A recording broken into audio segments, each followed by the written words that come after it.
Welcome to In Your Area, a podcast about news stories from around the country that aren't getting the national attention they deserve. With your host, Adam Todd Brown.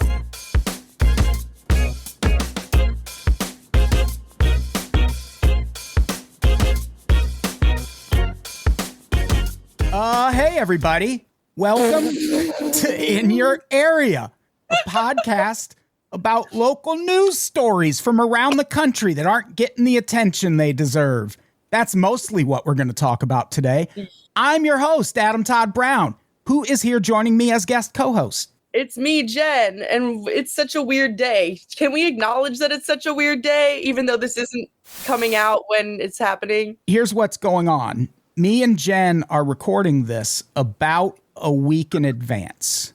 It is Wednesday, September 10th. At 1:13 p.m. At 1:13 p.m. And check your calendars. You might note something just happened. Yes. And that something is conservative commentator Charlie Kirk got shot. In the neck. In the neck. I know as we record this, it has not been confirmed if he is dead or not.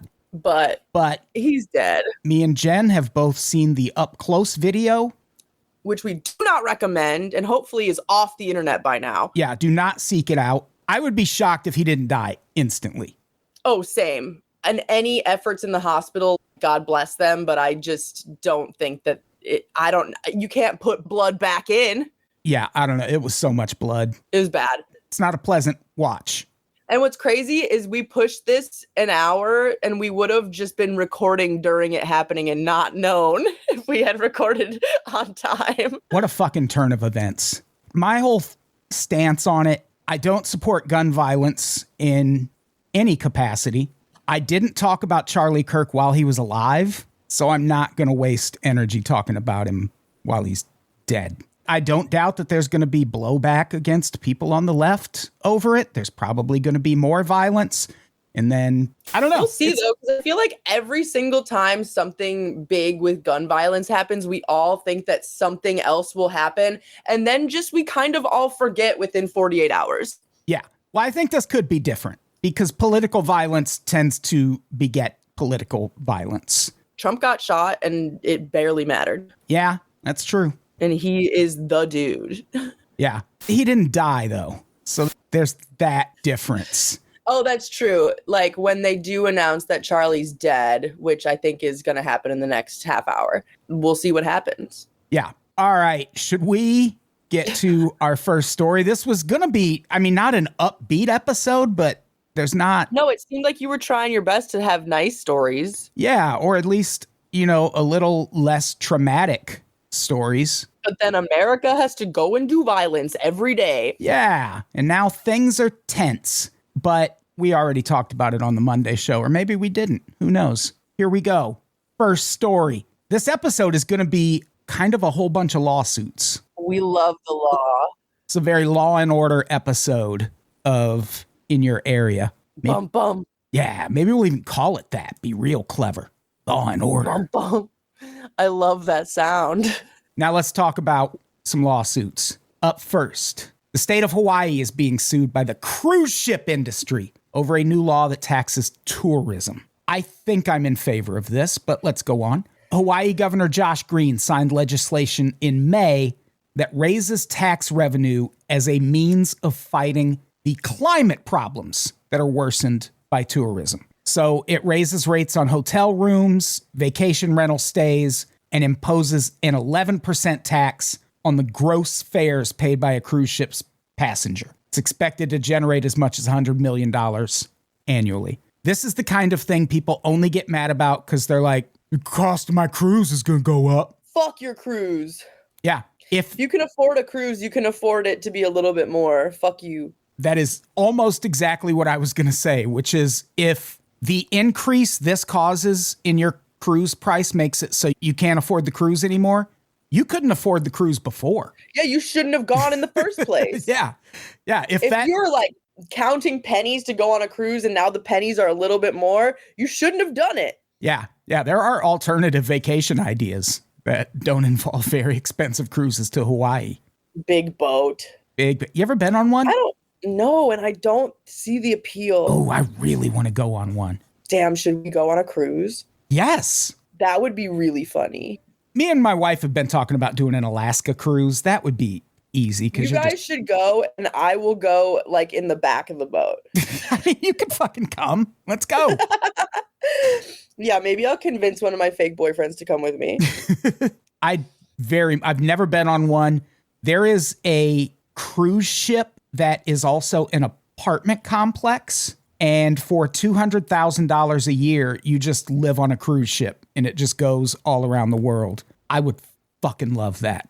I would love that so much. I literally didn't see the appeal until I realized you could go on a cruise with people you like. And I was like, wait, that sounds fun. Exactly. In my mind, I'm on a cruise alone and I hate everyone. Oh, yeah. If I was single, I would do a cruise alone. Oh, I just would fuck everybody on that boat and then everyone's mad at me. Yeah, exactly. So, as you'd expect, cruise ship industry, very salty about this. Here's a quote. No other state imposes comparable fees, and for good reason. It has been a fundamental principle since the founding. Is that what we're fucking calling it now? Founding? The founding of what? Does he mean America? Does he mean America or boats? I think he means America because it goes on to say, let me start. Take it from that sentence. That's ridiculous. It has been a fundamental principle since the founding. That the navigable waters of the United States are a common resource, not one to be commandeered by individual states for their own parochial revenue-raising interests. Oh my God, what a fucking idiot.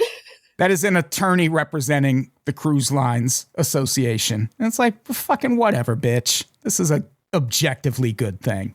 You talk like a dork. And also, no other state imposes this. No other state is fucking Hawaii. No one has ever once said the founding. Fuck off. I'm using that forever, though. Have you guys thought about that this has been happening since the founding? Of what? The founding, please. Just the founding. Just the founding. Okay? If you don't know, then you just don't. I'm going to ask places when their founding was. When was your founding? When was the founding? Oh, man, what a great word. So, yeah, your trips to Hawaii are going to cost more, but if they don't do this, trips to Hawaii just aren't going to be possible soon. Hawaii will just be underwater, and it'll just be more parts of the ocean that you sail over. Hawaii should just close. Hawaii's closed until you guys stop being fucking annoying white people.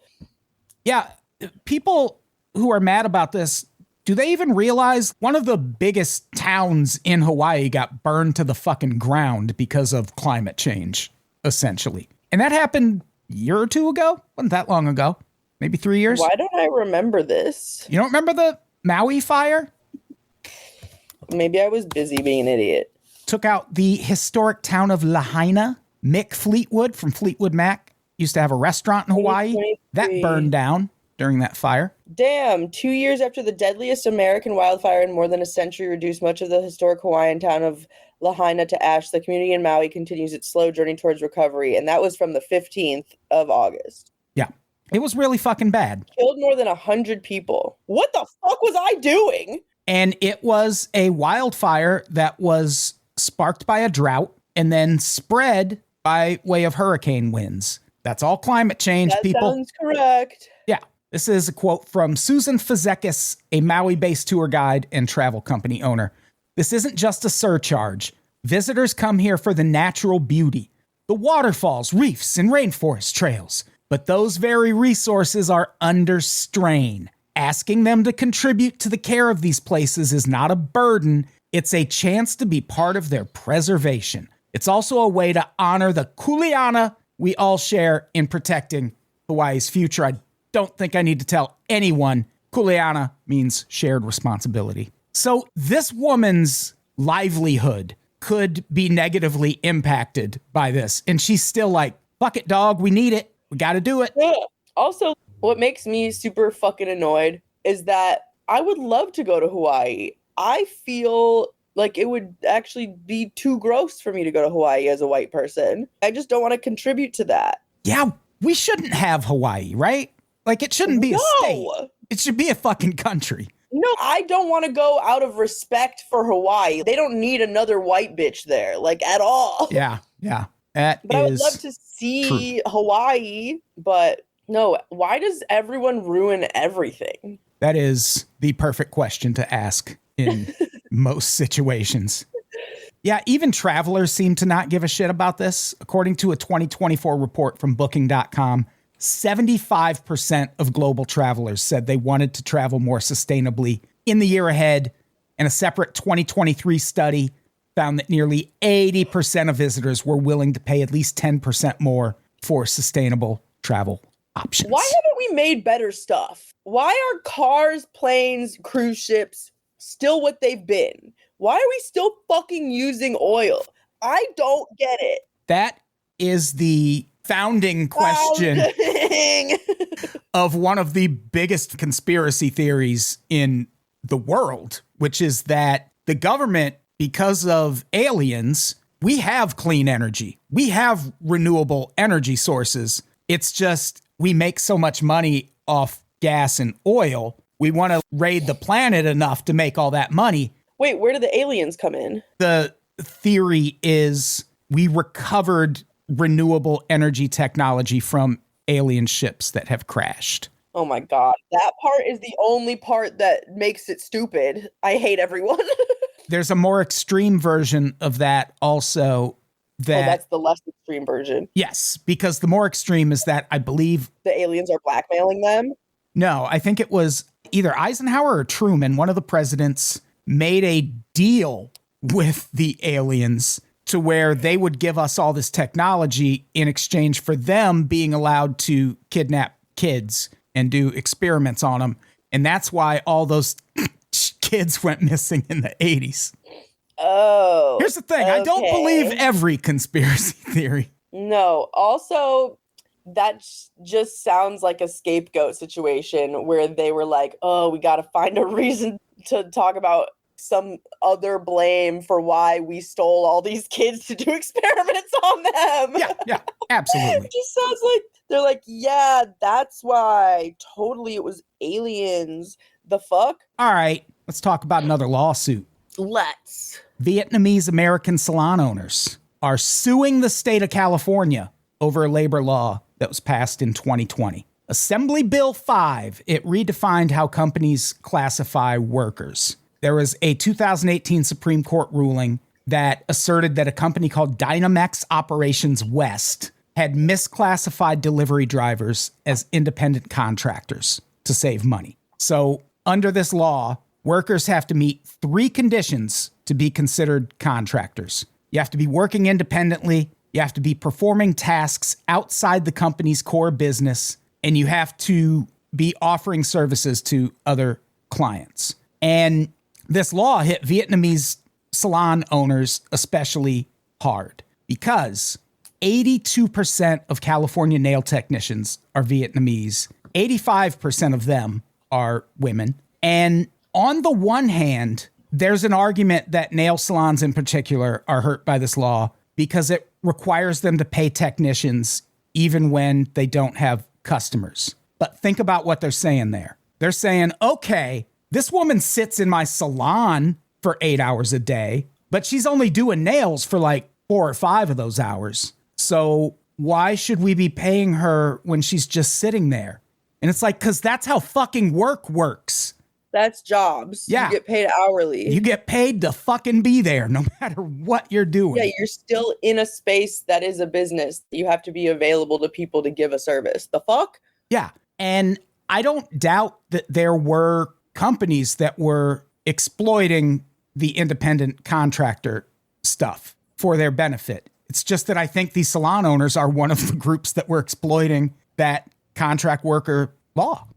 I just think that this is just another way to try to manipulate people who don't have inherently as much say in anything. Like, it's just fuck off, leave them alone. The other concern is it's not unheard of that people come over here on work visas and they're told one thing, like, yeah, when you come here, you're going to work in my call center. You know, it'll be great and you'll become an American. And then they get here and they just get fucking exploited in so many ways. Sex trafficking, all that shit. Or just like, even at the very minimum, we've all had abusive jobs. There is just rampant emotional, physical abuse in so many workplaces. And a UCLA report found that 80% of nail salon workers are paid at or below 2/3 of the median full-time wage.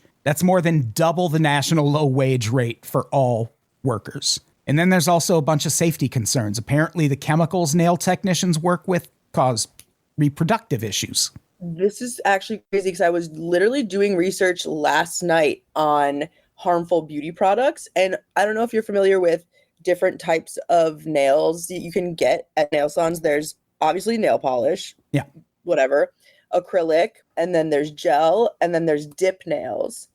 Dip nails are so dangerous because it's a powder you essentially attach like a polymer solution to your nail. You dip your nail in this powder and then you pull it out, and it is a really easy, cheaper, effective way to have really hard nails like gel. Yeah.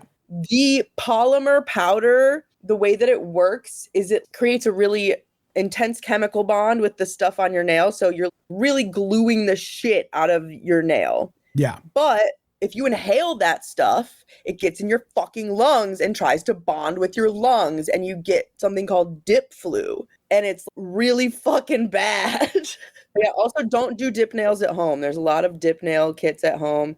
Also, the whole thing about UV rays causing radiation when you do gel curing nails, the level of radiation is so low, it's like not a concern. Yeah. There's a similar thing happening with stone workers. There's a disease called silicosis, and it's the same thing. It's from grinding or polishing quartz, and it makes silica dust that enters your lungs and does basically the same thing. Irreversible scarring, inflammation, shit like that. Yuck! If you're working under conditions like that, you should be paid for every fucking second you're there. You're in there with probably poor ventilation. Yeah. And I would say 90% of salons offer dip nail. Oh, yeah. It's a lot. Don't do it. Don't do it, everybody. Don't do it. Eliminate dip. All right. This is an update to a story we covered on the first episode of the Monday show. Holy shit. I mean, the first episode of the new Monday show, not the one we did back when the network started. But I'm saying holy shit at reading the headline. Go ahead. Mario Guevara, an Atlanta-based journalist, has been in ICE custody since June 14th when he was arrested literally just for covering a No King's Day protest.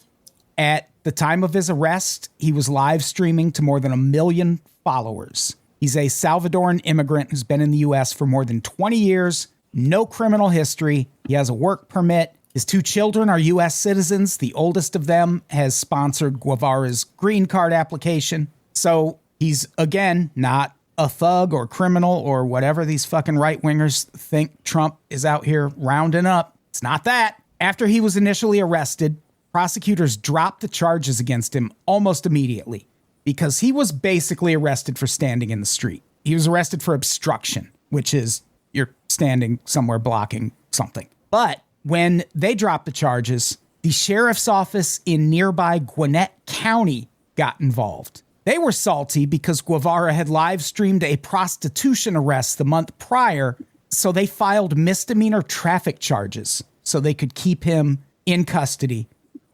Those charges were also dropped almost immediately, but Guevara remains incarcerated somewhere in Georgia. This is deeply fucked up. Yeah, I don't know if I have it in the notes here, but when we talked about it on the Monday show, in history, this guy is already like top 5 when it comes to people who were jailed the longest for their reporting. This guy's already way up the list. It doesn't happen that much. Doesn't this go against United Nations type shit? Isn't this, you can't do this? Isn't this international law type shit? I mean, if nothing else, it goes against this country's whole entire brand. Oh, yeah. Well, we've gone way past that. Yeah. I'm talking to the management now. Get me on the phone with the UN. Fuck us. We suck.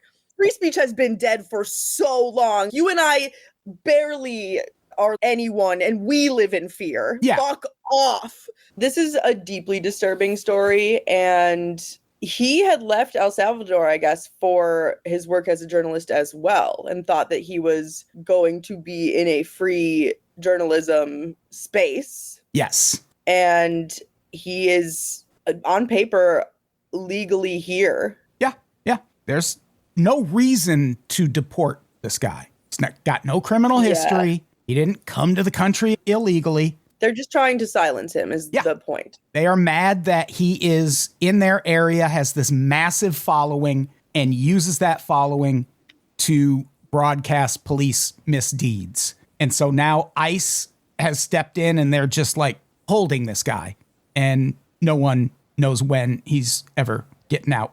Also, there's a very weird detail. This is a quote from the ACLU, who has filed a lawsuit on his behalf. The live streaming videos that formed the basis for the misdemeanor traffic violations are no longer available on the MG News, that's his media company, or Mr. Guevara's Facebook pages. Neither Mr. Guevara nor an employee of MG News removed these videos from these Facebook pages. Mr. Guevara is not aware of how or why the videos were removed. That's fucking creepy. That is fucking illegal as fuck. They hacked him. How are you going to use that as the basis to hold him and then you delete the video so no one can ever see it? That is tampering with evidence. That's hacking. That's probably wiretapping. It's probably fraud. That's probably like a lot of those things. Yeah. I should be an attorney. I thought about it at one point. You be an attorney, not me. I don't want to deal with people. Yeah, everyone's thinking about me being an attorney. Yeah. Oh, that would be frightening. No one should argue with me. That is a mistake. So the ACLU petition calls for the court to demand an answer to the petition from the government within 3 days and to remove Guevara's bond case to a federal court. They also want the court to declare that his continued detention violates both the First and Fifth Amendments to the Constitution, which protect free speech and due process, respectively. So we'll keep following this, but as far as I know, I did do these notes a few days ago. Yeah. Oh, update. He has sued Kristi Noem and Pam Bondi for his release. Another update. Charlie Kirk is dead. Yeah. I mean, if anyone saw the video, that cannot be. Yeah, surprise. I mean, let me double check because that was just a text that I got, but I'm pretty sure. Yeah. I actually just clicked on an article about Mario Guevara and there's a breaking the headline thing at the top. Did. Yeah. Yeah, 11 minutes ago. Eesh. Yeah, that's not going to end bad at all. Oh boy. What else happened, Adam? All right, next story. This one is a little less consequential. There is a massive mall in New Jersey called the American Dream Mall. Coincidentally enough, I was just watching Impractical Jokers, and they were filming at American Dream Mall. Oh. It's in New Jersey. I've never been to New Jersey. Have you? I have. Among other things, I saw one of the Star Wars movies in New Jersey with my friend Cher Martinetti. That's fun. I was just in New York at the time. Very fun experience. We're watching the movie, and she leans over at one point and goes, I hope what I heard happens here doesn't happen. And meanwhile, it's a scene where two people are walking a catwalk toward each other to fight. And it's like, oh, so someone's obviously going to die. Thank you for... I get that you tried to not spoil that for me. That's that's a nightmare. That's a nightmare. The Cheesecake Factory, though, was very good in New Jersey. That's really cliche and funny. Going to the Cheesecake Factory in New Jersey, that's like saying you're going to New Jersey in New Jersey. Goddamn right.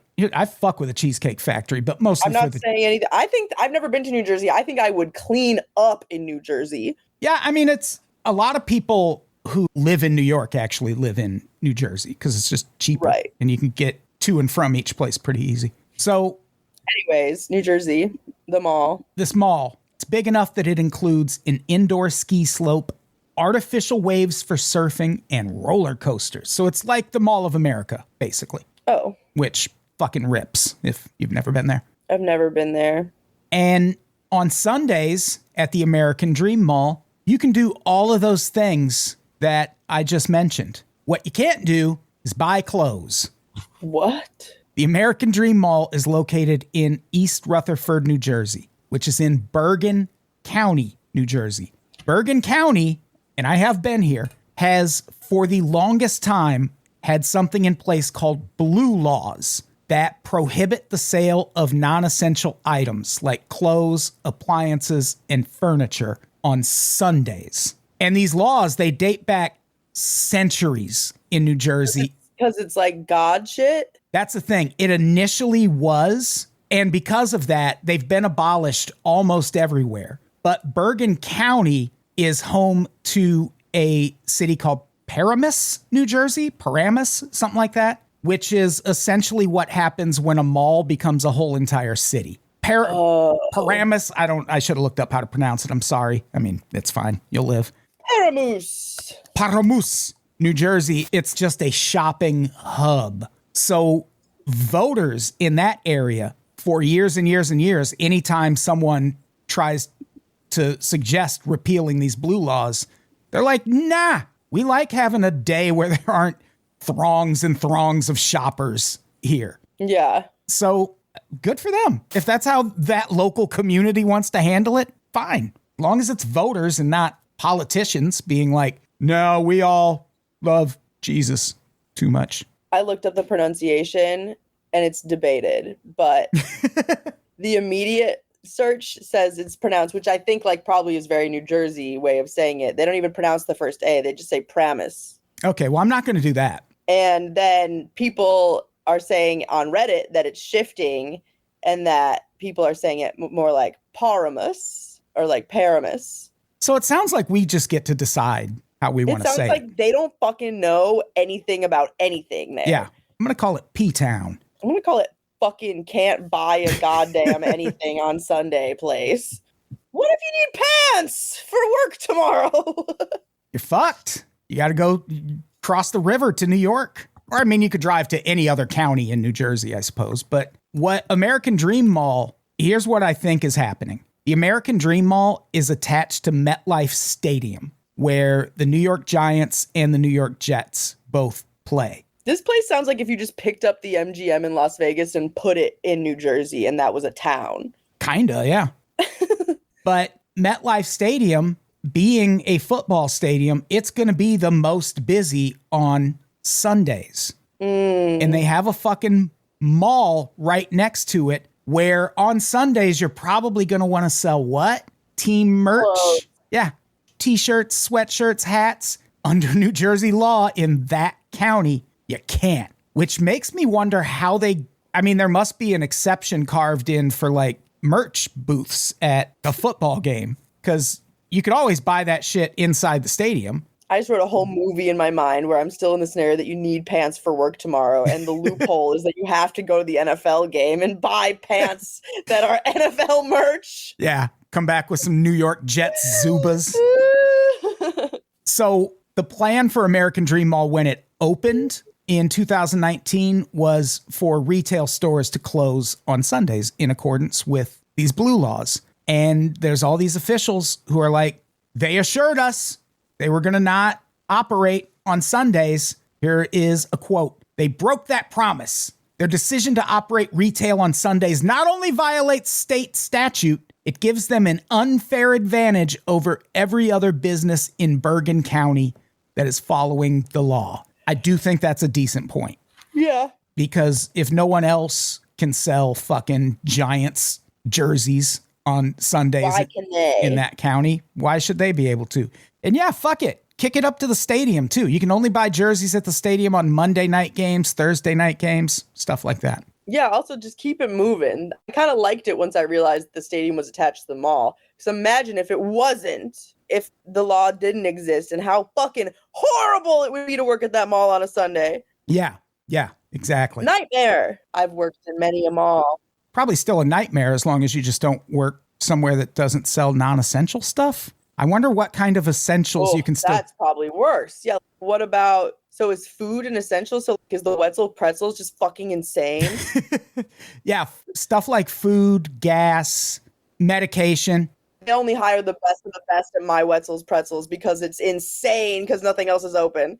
Yeah, you can buy some shit. But yeah, if you're like, hey, I ripped my trousers and I need some for work tomorrow. Too hard, I need new pants. Yeah, they're going to be like, how about you get on the subway to Manhattan? And that's a little far to travel. You could get them closer within New York, but that would piss me off so bad. I would definitely not live there, I think, because I don't know what day it is. And then every time you need something that's non-essential to remember, oh my fucking God, it's Sunday. It would be, so annoying. Yeah. You ever worked retail? It's the worst. Yes. Ugh. I have worked so much retail. I worked at Woodfield Mall in Schaumburg, which was the biggest mall before they built Mall of America. Oh, shit. Yeah. All right. Let's talk about another story. This is also, I'd say, a little more lighthearted. Let's talk about a man who's being punished for his ingenuity. James Key III, 45, of Eustis, Florida, was arrested. Eustis. Okay. Eustis, Florida. Eustis. Was arrested and charged with conspiracy to distribute fentanyl. According to court records, between December 16th, 2024 and August 17th, 2025, Key worked with inmates at the Federal Bureau of Prisons to deliver fentanyl and contraband cell phones into prison facilities in Atwater, California, and also at facilities in Florida and South Carolina. And he did it using drones. Damn, I was really on his side until it was fentanyl. Yeah, a better drug would be nice. He's selling whippets and poppers via drone. Although I don't quite understand that thing they say about fentanyl, where they're like, I mean, if a fucking speck touches your skin, you're going to overdose. Yeah, I don't know how you do it. How do you use it then? I don't know. I'm always mind boggled by it too. And yeah, what? Do you just look at it? Like, what the fuck? Do you remember that video that was going around where some cop, she came in contact with fentanyl and was freaking out, having this medical emergency, and they were eventually like, you're having a panic attack. You're fine. Yeah. So I have never understood that part. Yeah, I think it just has to be cut with other stuff. And so a very, very small amount is in whatever you're snorting or whatever, or injecting or whatever the fuck. And it's like definitely cut with something else that makes it manageable for you to process. Because I don't know, there's no way they're selling pure fent. That seems crazy. Yeah, I don't know. So this drone, he would apply fentanyl onto paper, and then he would bundle the paper and wrap it in synthetic grass and then deliver it by drone into the prisons. I don't know why you got to do all that. As long as the drone just gets past whatever security is watching that fence, I feel like they're on their own from there. The whole thing is really crazy because that's a psychotic risk. I feel like I saw in a movie or TV show once, or maybe it happened in real life. Let's see. Too confusing to know anymore between real life and movie. Used to feel pretty significantly different when you knew you saw something in a movie. Now, I don't know. Yes, I am correct. In Canada, a pigeon wearing a backpack was caught attempting to smuggle crystal meth into a prison in Arrest that British pigeon. Columbia. That's very funny. That fucking meth pigeon. Oh, that's a great band name. Oh, it apparently happens all over the place. It happened in Kuwait in 2017. Another one in British Columbia in 2023. Little pigeons. I want to see the meth little pigeons. Pigeon backpacks. That's cute. And they were just dealing meth. So way more innocuous. Yeah, meth is nothing. Remember when meth was the big deal? Yeah. Meth is a terrible drug unless you take it once to get a project done.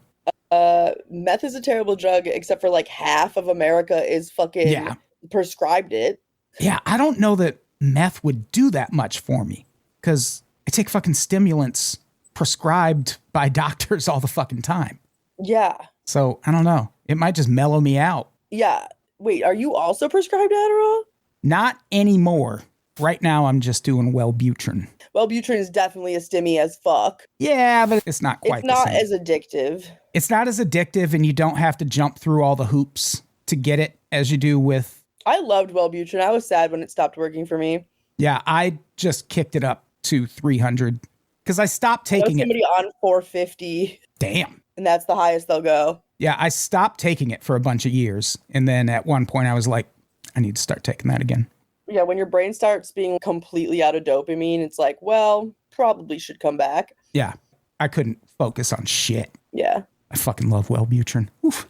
Wellbutrin rocks. And there's like very minimal side effects. You can quit it cold turkey. Yep. All true things. So if this guy's convicted, he faces a maximum of 20 years in prison and a $1 million fine. And they're gonna convict him. They caught him. Yeah, they caught him. He's going to be convicted. I don't know how you get out of that. It's not my drone. I mean, maybe. It's not my drone it's not my piece of paper that I rolled up so carefully. Yeah. Yeah, I wonder if they just followed the drone back to him with another drone. Also, what is the operation here? How are you making money off of getting it into the prison? And who's that addicted to fentanyl there that they orchestrated it? Yeah, I don't know. Prison's crazy. I've never been, but it sounds pretty crazy. I don't want to go. No. Personally. I definitely don't either. All right. Next story.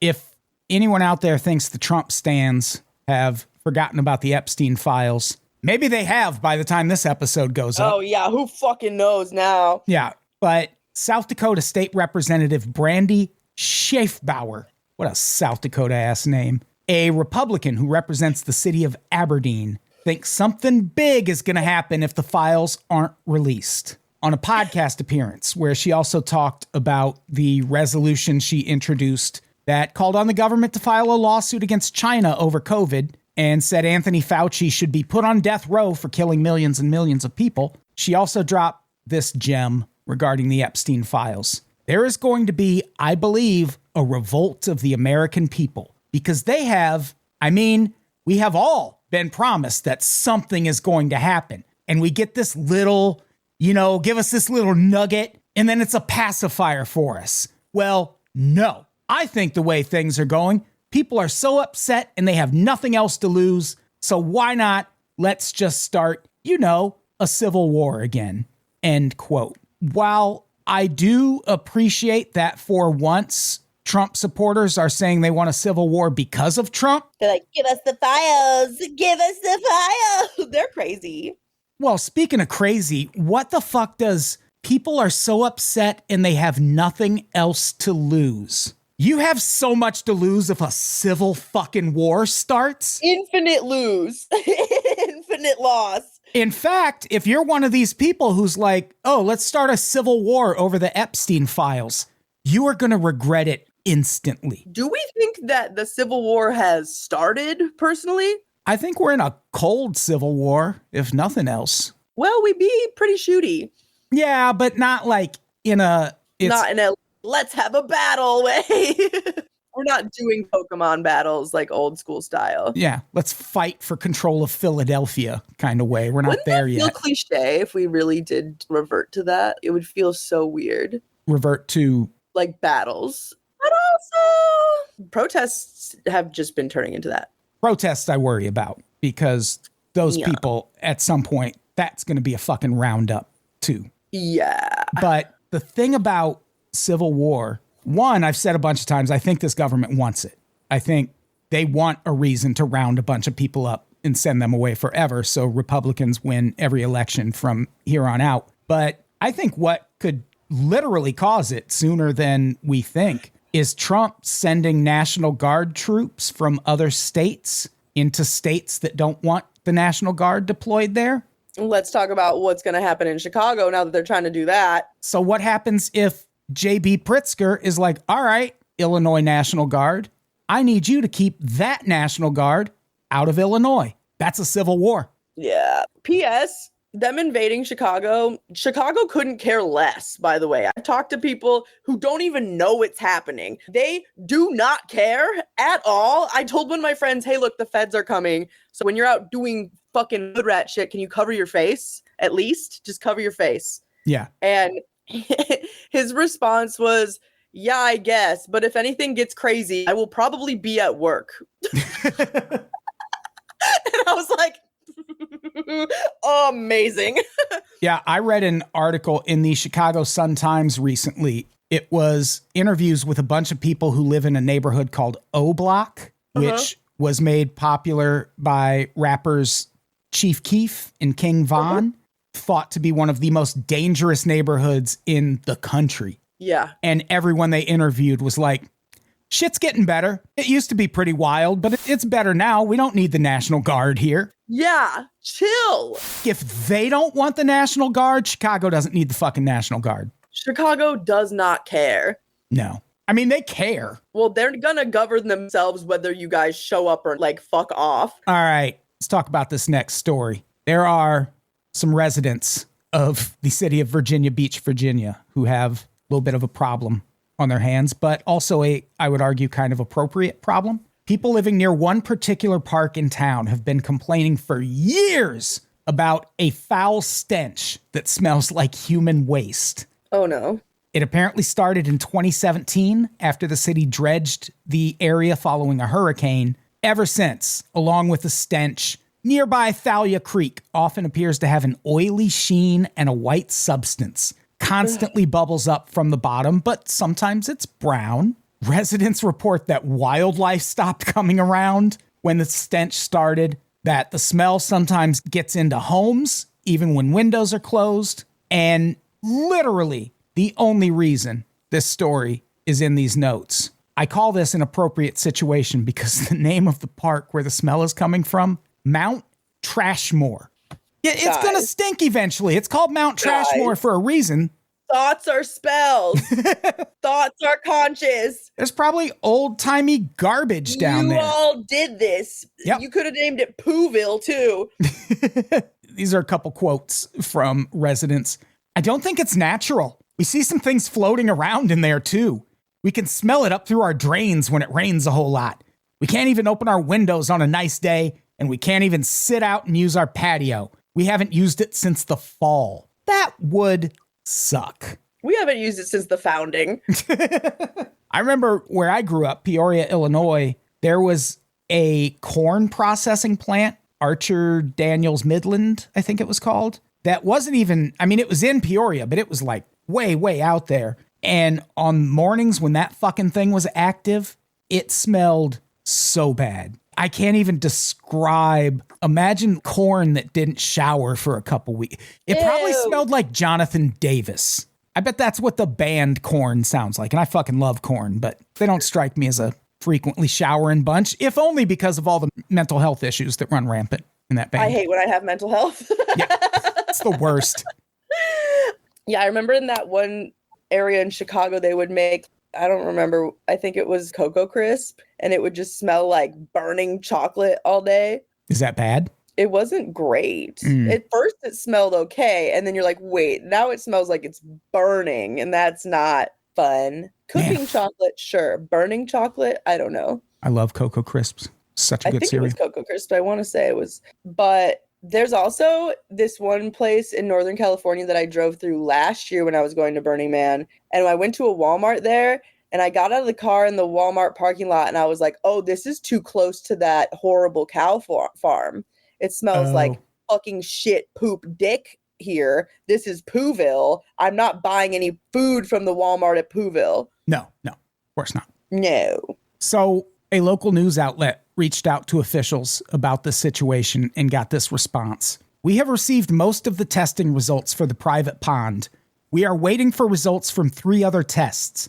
The key takeaway from the reports is that while there is an odor present, the source appears to be a natural biological process rather than a mechanical or chemical issue. This is very similar to our bodies of water that experience odors at low tide. Okay, girls. So what they are saying is isn't getting fixed anytime soon. They said, we don't fucking know. Yeah. So, sounds like they manifested a trash heap at Trashmore. Yeah. Why'd you call it Mount Trashmore, dummies? Thoughts have consciousness. I feel like when a place is named that, unless that's someone's last name, it's called Trashmore for a reason. There was a trailer park in Sioux Falls, South Dakota called Penview. Guess what, Jen? It overlooked the state prison. That's why it's called Penview. I was like, and they saw a pen? Nope.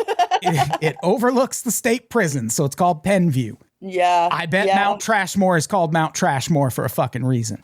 Yeah, who named it? And let's find out why they named it that, gang. Yeah. So, all right, let's talk about an animal problem. I love animals. They are never a problem. Stray dogs are terrorizing a community in Hawaii. Kapolei, Hawaii. They're facing a crisis.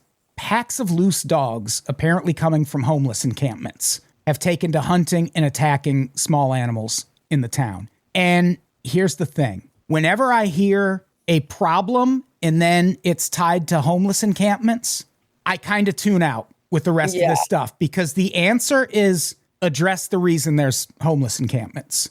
Yeah, can you guys like maybe protect these people or help them in some fucking way, you dumb pieces of shit? And instead it's going to turn into, well, let's shoot their dogs because they're just dogs, so we can shoot them without any problem.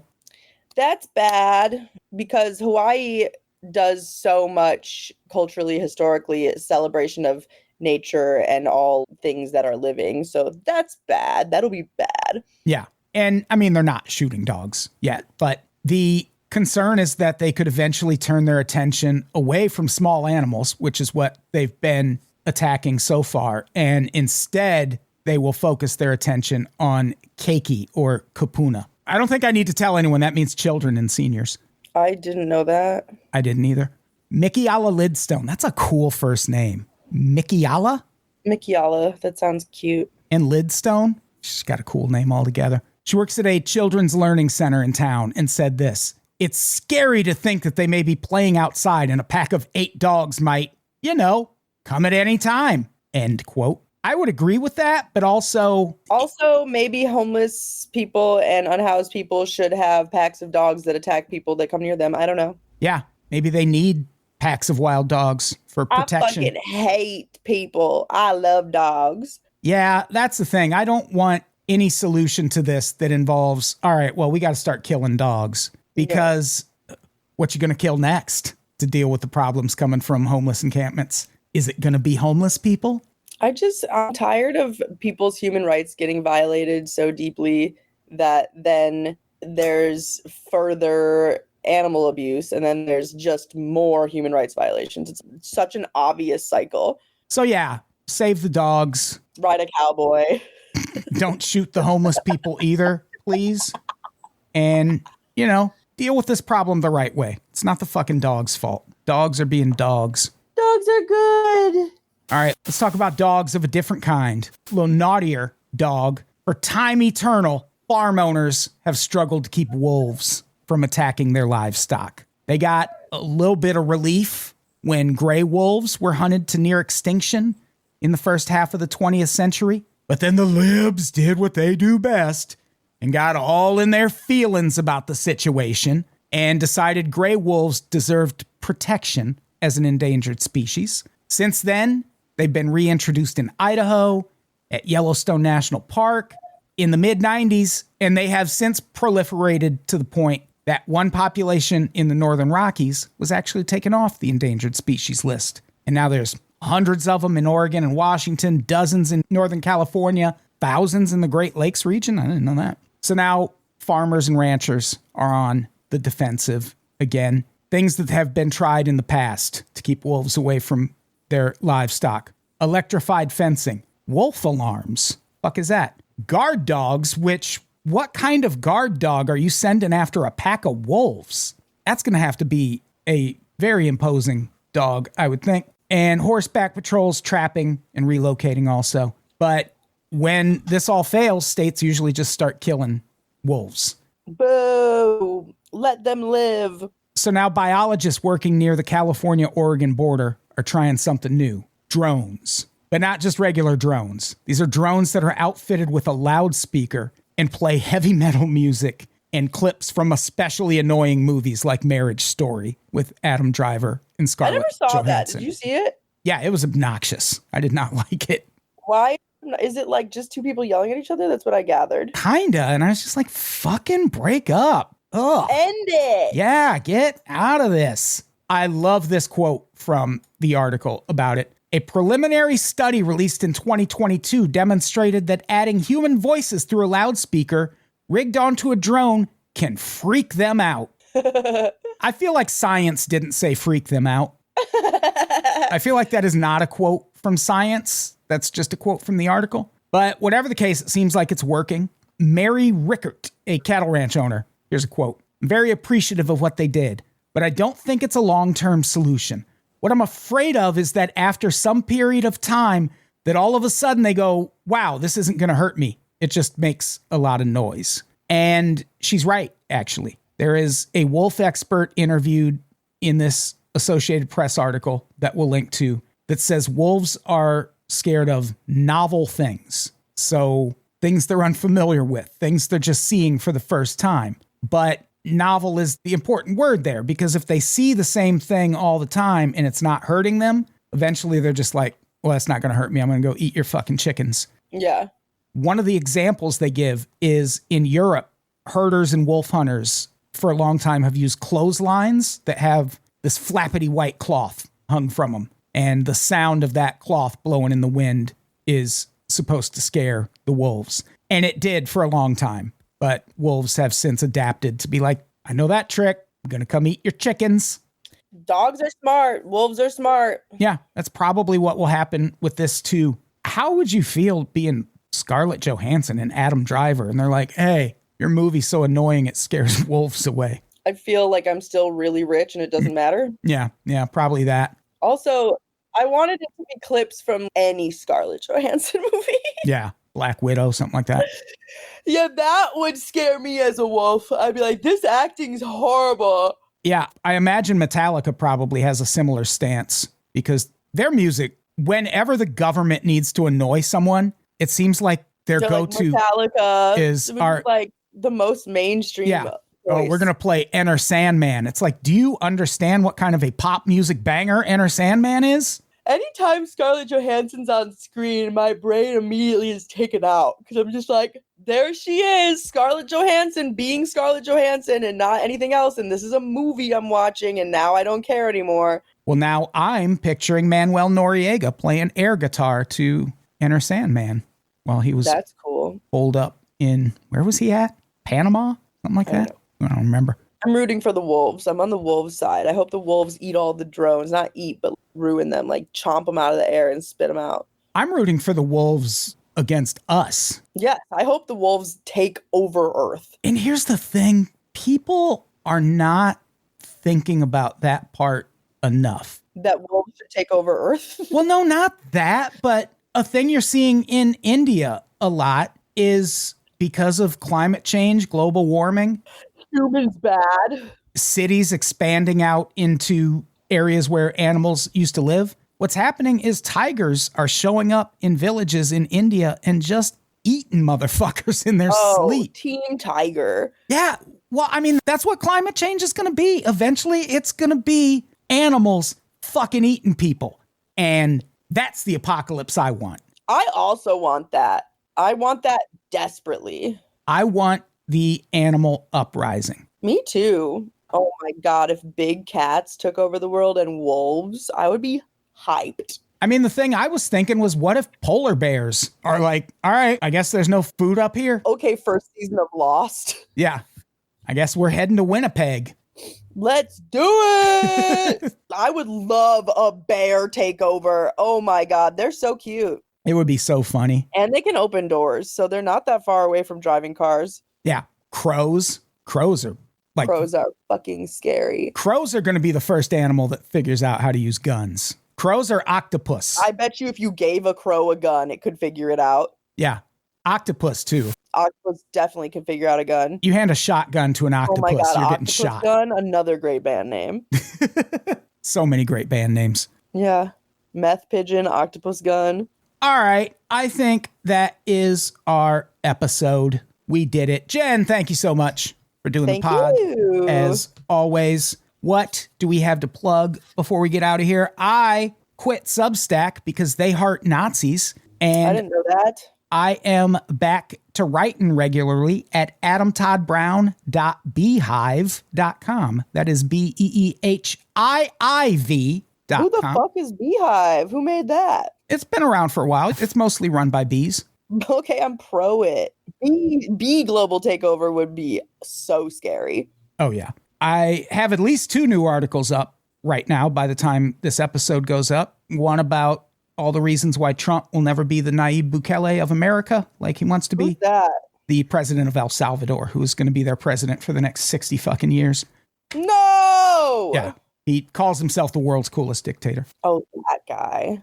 And there's also a review of the Oasis concert I went to, which is mostly just me being like, Oasis was great. The Rose Bowl fucking sucks. Also, I'm the world's coolest dictator. God, what a loser. Come on, Bukele. Get it together.